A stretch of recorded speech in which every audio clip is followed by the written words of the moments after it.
नमस्कार। आज हम करने जा रहे हैं फिर से बिहारी जी के बारे में। बिहारी जी के संबंध में यह तीसरा वीडियो है। इससे पहले हम बिहारी जी के दोनों वीडियो में व्याख्याखंड किया है हमने, जिसमें उनके चुनिंदा दोहों की व्याख्या करने का प्रयास किया था। हमने व्याख्या के बारे में बात की थी। आज बिहारी जी से संबंधित इस तीसरे वीडियो में हम उनके जीवन परिचय, उनके काव्य की विशेषताएं, कला पक्ष और उनकी भाषा शैली आदि के बारे में बात करेंगे। तो आइए देखते हैं कि आज वाला जो वीडियो है उसमें हम कौन कौन से बिंदुओं पर चर्चा करने वाले हैं।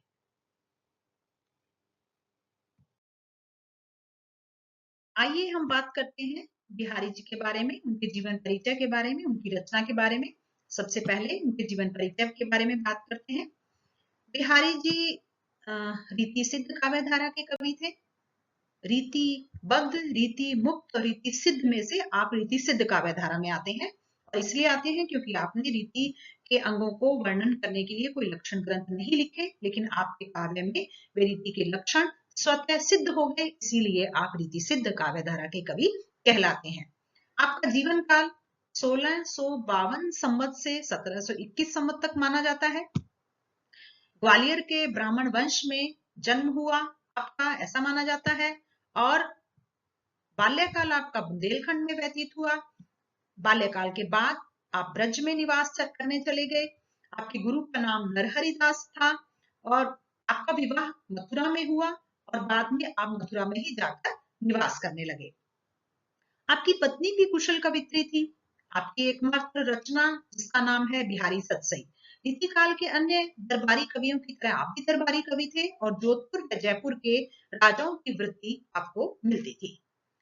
अब हम देख लेते हैं बिहारी जी की जो रचना है बिहारी सतसई, उसके बारे में क्या विशेषताएं हैं उसकी। बिहारी सतसई जो है वो बिहारी जी की एकमात्र रचना थी जिसने इतनी लोकप्रियता प्राप्त की, और एकमात्र रचना के आधार पर उन्होंने हिंदी साहित्य में रीति काव्य में अपने आप को स्थापित किया।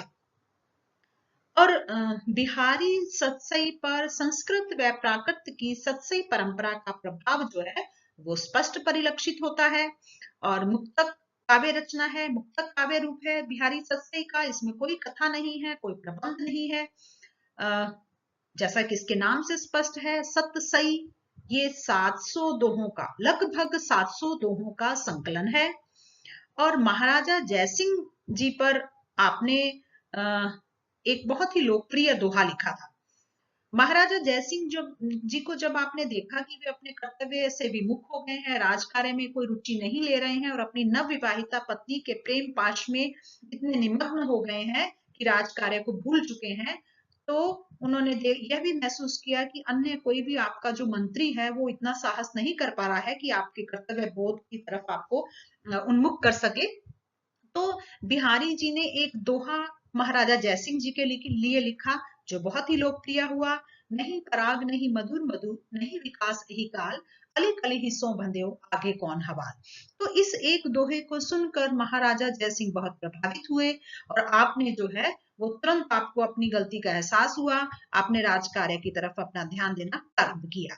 और उसके बाद ही यह कहा जाता है कि महाराजा जयसिंह जो हैं इतने प्रभावित हुए कि उन्होंने बिहारी जी को हर एक दोहे पर एक स्वर्ण मुद्रा भेंट की और उनको लिखने के लिए, दोहे लिखने के लिए प्रेरित किया। और उसके बाद से ही जो बिहारी जी हैं उन्होंने दोहे लिखने का कार्य प्रारंभ किया। बिहारी सतसई में जिस भाषा का प्रयोग है वो ब्रज भाषा है और विषय विविध विषय है। बहु विषय ज्ञाता माना जाता है बिहारी जी को। आपने नीति के, भक्ति के, श्रृंगार के दोहे लिखे हैं, और जिसमें श्रृंगार के दोहे अधिक हैं, जिसमें नारी सौंदर्य है, नायक नायिका भेद है, हाव भाव विलास, सबका वर्णन जो है आपने अपने काव्य में किया है।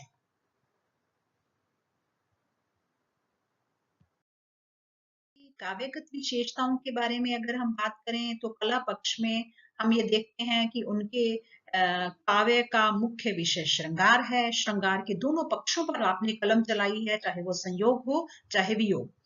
संयोग पक्ष का वर्णन करते हुए आप विशेष रूप से हाव भाव, अनुभाव का आपने बहुत सुंदर वर्णन किया है। एक उदाहरण के लिए दोहा है, बतरस लालच लाल की मुरली धरी लुकाए, सोम करे बोहन कहे देन कहे नट जाए। इस तरह से श्री कृष्ण और गोपी के बीच में जो आपस में नोक झोंक होती है, जो चुगलबाजी होती है, उसका बहुत सुंदर वर्णन आपने इस दोहे में किया है। अगर वियोग पक्ष को लें तो वियोग पक्ष अतिशयोक्ति से भरा हुआ है और अतिशयोक्तिपूर्ण वियोग वर्णन होने के कारण वह ऊहात्मक भी हो जाता है और इसीलिए कहीं कहीं वो अस्वाभाविकता उसमें आ जाती है। उदाहरण के लिए एक दोहा है, इत आवत चली जात उत चली छ सातक हाथ, चढ़ी हिंडोरे सी रहे लगी उसासन साथ। तो यहाँ पर विरह के कारण वह नायिका इतनी दुर्बल हो गई है कि उसकी स्थिति घड़ी के पेंडुलम जैसी हो गई है। भक्ति पर लगभग आपने 50 दोहे लिखे हैं। आपके आराध्य श्री कृष्ण और राधा जी हैं। श्री कृष्ण और राधा जी का वर्णन करते हुए, उनकी भक्ति के प्रति आपने अपने पदों का वर्णन करते हुए दोहों में जो भाव अभिव्यक्त किए हैं, उसमें सबसे लोकप्रिय दोहा है, मेरी भवबाधा हरो राधा नागरी सोए, जा तन की जहां परे श्याम हरित दुती होए। श्री कृष्ण के प्रति अपने भक्ति भाव को समर्पित करने के लिए वे राधा जी को माध्यम बनाते हैं। भाषा शैली पर अगर बात करें तो हमने पहले ही बात की है कि आपके काव्य में, आपके दोहों में प्रयुक्त भाषा ब्रज भाषा है। भावानुकूल शब्दों का प्रयोग किया गया है, उसमें बुंदेलखंडी के शब्द भी हैं, पूर्वी हिंदी के शब्द भी हैं, उर्दू फारसी के शब्दों का प्रयोग भी है।